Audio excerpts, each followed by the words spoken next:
वाराणसी, जहां एक तरफ डॉक्टर को भगवान का दर्जा दिया जाता है, वहीं दूसरी तरफ संकट मोचन मंदिर के पीछे द पल्स हॉस्पिटल के डॉक्टर शशि प्रकाश व Dhruv Singh Bhadauria, doctor surgeon SB Yadav के द्वारा घोर लापरवाही से लहरतारा के रहने वाले सत्य प्रकाश राम का पिछली रात इलाज के दौरान मौत हो गई। परिजनों ने लगाया हत्या का आरोप। Doctor SB Yadav, surgeon professor Shashi Prakash anaesthesia BHU the pulse hospital के मैनेजर ध्रुव सिंह भदौरिया पर।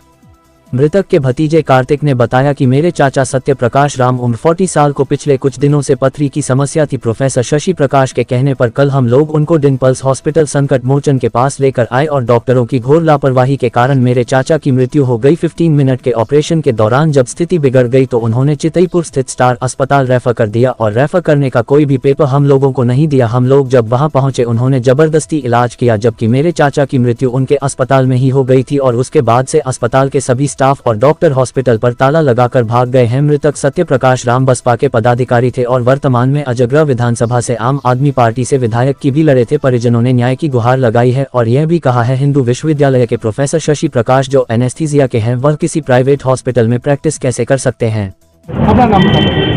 मैं अनूप कुमार, मंडल मंत्री भारतीय जनता पार्टी।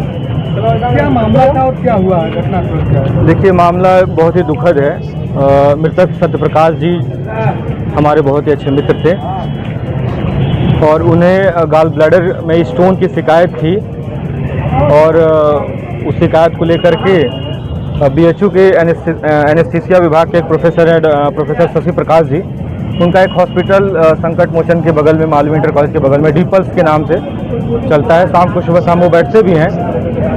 तो हम लोग उनके पास गए थे, सत्य प्रकाश भैया गए थे, मैं भी गया था और हमारे एक और मित्र थे डॉक्टर अनुराग अग्रवाल जी, वो भी गए थे। वहाँ बातचीत हुई। डॉक्टर ने आश्वासन दिया कि छोटा सा ऑपरेशन है, ऑपरेशन हो जाता है, कहीं कोई दिक्कत उसमें नहीं होती है। और संडे का दिन जो है तय किया गया ऑपरेशन के लिए। संडे को सुबह 11 बजे के आसपास हम लोग जो है हॉस्पिटल पहुँचे। 11 बजे के बाद ऑपरेशन के पहले कुछ प्री टेस्ट होते हैं और टेस्ट कराए गए और बोला गया कि जैसे रिपोर्ट आती है फिर हम लोग ऑपरेशन के लिए प्लान करेंगे। रिपोर्ट लगभग 3 बजे के आसपास आई और शाम को 7 बजे OT करने का प्लान किया गया और लगभग 7:45 के आसपास सर्जन डॉक्टर SB यादव को बुलाया गया। वो आए, ऑपरेशन स्टार्ट हुई और ऑपरेशन स्टार्ट होने के दौरान अचानक कॉम्प्लिकेशन बता करके आनंद फानन में पेशेंट को स्टार हॉस्पिटल चितईपुर में शिफ्ट किया गया। और वहां जाने के बाद जो मृतक सत्य प्रकाश जी हैं, जो हमारे मित्र थे, हमारे भाई थे, उनके बेटे हिमांशु रंजन जो हमारे बगल में हैं, इनके ऊपर पैसा लेने के लिए दबाव बनाया गया। भयभीत होकर, डर करके, पिता की जान बचाने के लालच में ये जो कुछ 5-7 हज़ार रुपये के आसपास वहाँ दिया गया। प्रथम दृष्टया BJP का पदाधिकारी होने के नाते हमको ऐसा लग रहा है कि घोर लापरवाही बरती गई है।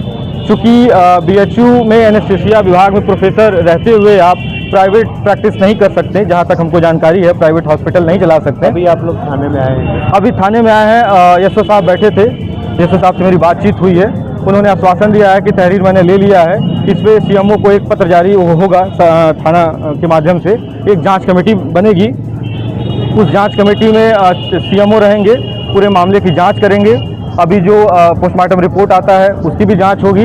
जांच करने के बाद फाइनल रिपोर्ट जो आएगी उस बेसिस पे संबंधित के खिलाफ FIR दर्ज होगा और कठोर से कठोर जो भी दंडात्मक कार्रवाई हो सकेगी लिया जाएगा। जी, मेरा नाम हिमांशु रंजन है और सत्य प्रकाश जी मेरे पिता हैं। मैं उनका गाल ब्लैडर का ऑपरेशन था, उनको गाल ब्लैडर में पथरी था, तो उसके लिए हमने 11 बजे उनको एडमिट किया और ऑपरेशन का टाइमिंग 3 बजे बताया गया था, लेकिन 3 बजे डॉक्टर नहीं आए। उन्होंने 7:30 बजे तक वो लगभग आए और फिर आते ही उन्होंने ज़्यादा कुछ मरीज के साथ वार्तालाप नहीं किया, बस उन्होंने तुरंत ऑपरेशन के लिए बुला लिया और फिर वहाँ पे 15 मिनट के बाद ही उन्होंने कहा कि बहुत कॉम्प्लिकेटेड केस हो गया है और फिर उन्होंने तुरंत एक स्टार हॉस्पिटल है वहाँ पर रिफ़र कर दिया अपने ही एम्बुलेंस में। और इनकी मुझे लगती है कि यहाँ पे यहीं पे ही मतलब डी पल्स हॉस्पिटल में ही मृत्यु हो गई थी, लेकिन तब भी उन्होंने पता नहीं क्यों वहाँ से तुरंत उन्होंने भेजा स्टार हॉस्पिटल में और फिर वहाँ पे भी 4 घंटा रखा और मुझे समय नहीं दिया गया कि मैं और कुछ उसमें कर सकूँ। मैं जब उनको डॉक्टर वहाँ के जो डॉक्टर से कहा कि उनको छोड़ दीजिए तो उन्होंने कहा कि यहाँ की जितनी पेमेंट हुई है वो पहले क्लियर करिए, और मेरे पास उसमें पैसा नहीं था, लेकिन मैंने फिर भी कहीं से जुगाड़ करके 5 से 6 हज़ार रुपये वहाँ पे जमा किया, तब जाके छुड़ाया। लेकिन तब तक बहुत देर हो चुकी थी, 4 घंटे हो चुके थे लगभग।